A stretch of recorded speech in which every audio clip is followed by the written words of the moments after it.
के विरोध में, जबकि सनातन धर्म के विरोध में वो कुछ भी नहीं बोले हैं। वो वाइफ का बस डिफिनेशन बता रहे थे कि आजकल जो इंग्लिश के वर्ड होते हैं वो ज्यादा बुद्धि जो है इन लोगों का खाली है। आप एक महिला है, एक आप लड़की है, और इस सब से आपको बुरा नहीं लग रहा है? क्यों बुरा लगेगा हमें, क्यों बुरा लगेगा? कहा जा रहा है कि वाइफ का मतलब जो है वो गलत बता रहे डिफिनेशन। वाइफ हम लोग मानते ही नहीं है, भारतीय संस्कृति में वाइफ कोई वर्ड ही नहीं। हम भी आचार्य जो है वो वाइफ का डिफिनेशन बता रहे, बवाल मच गया। पहले थोड़ा सा आप लोग धीरे बोलिए, खासकर आप थोड़ा सा धीरे बोलिए। अचानक से आप आते हैं और अचानक से पूछने लगते हैं, जो हार्ट बीट है वो तेज हो जाता है कि क्या पूछने वाले हैं। ऐसा लगता है कुछ बम वम गिरने वाला है, क्या होने वाला है। आप पूछिए, आप कि क्या कहिएगा। राम भट्टाचार्य जी ने डिफिनेशन बताया वाइफ का, जिसके लेके बवाल मच गया है पूरा देश में।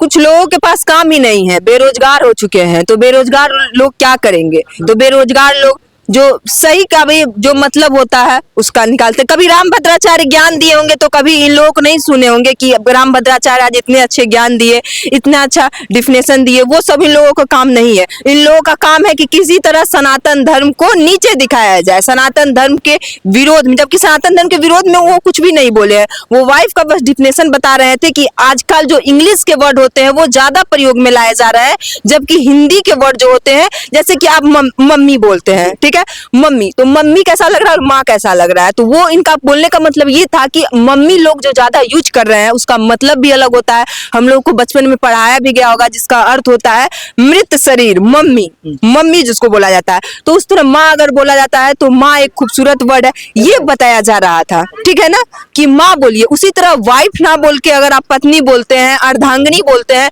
तो ये सही चीज हुआ ना, ये उनका बोलने का मतलब था। लेकिन क्या बोलिएगा, हमारे देश की स्थिति तो है अर्धरथ गल की छलकत जाए वही वाला हाल है। मतलब जो है ना, भरा भी नहीं है, इन लोगों का बुद्धि खाली है, बुद्धि जो है इन लोगों का खाली है। आप एक महिला है, एक आप लड़की है, और इस सब से आपको बुरा नहीं लग रहा है?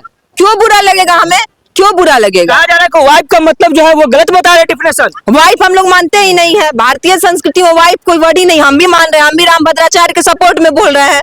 कोई लोग जो है, जो आपके दर्शक है, वो बोल के दिखाए हमको, वाइफ कोई वर्ड हम लोग मानते ही नहीं। हमारी भारतीय सभ्यता संस्कृति कहाँ जा रही है उसको समझने का कोशिश कीजिए अर्पित जी आप। अरे तो यार, मतलब आप वेस्टर्न कल्चर को नहीं मानते हैं? वेस्टर्न कल्चर में वाइफ कहा जाता है, विदेश में वाइफ, इंग्लिश में वाइफ। वेस्टर्न कल्चर को क्यों मानेंगे हम? भारतीय संस्कृति को मानेंगे या वेस्टर्न में पैदा हुए हैं वेस्टर्न कल्चर को मानेंगे? हम क्यों मानेंगे वेस्टर्न कल्चर को? भट्टाचार्य जो बोले हैं वाइफ का मतलब जो डिफिनेशन बता है, इससे किसे कैसे लोग को दिक्कत हो रहा है? किन लोग हैं जिनको दिक्कत हो रहा है? उन्हीं लोग को दिक्कत हो रहा है जो कि जिनको सनातन धर्म पसंद नहीं है, जिनको कुछ ना कुछ एक चाहिए, जिनको कुछ ना कुछ चाहिए, कुछ ना कुछ। कैसे क्या बोला जाए, अच्छी बात वो कभी नहीं चर्चा करेंगे, बुरी चीज क्या है उनको टारगेट किया जाए। ये बोलने वाली सब बात है कि वाइफ को ये बोल दिया गया। वाइफ आप मानते क्यों है? अर्धांगिनी मानिए, पत्नी मानिए।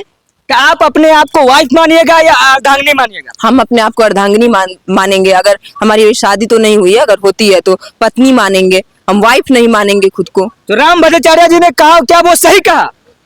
हाँ, बिल्कुल सही कहा है।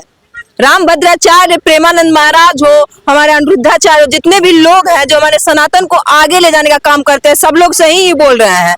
इसे राजनीति रूप देकर राजनीतिक में घसीटने की कोशिश ना किया जाए, ठीक है ना।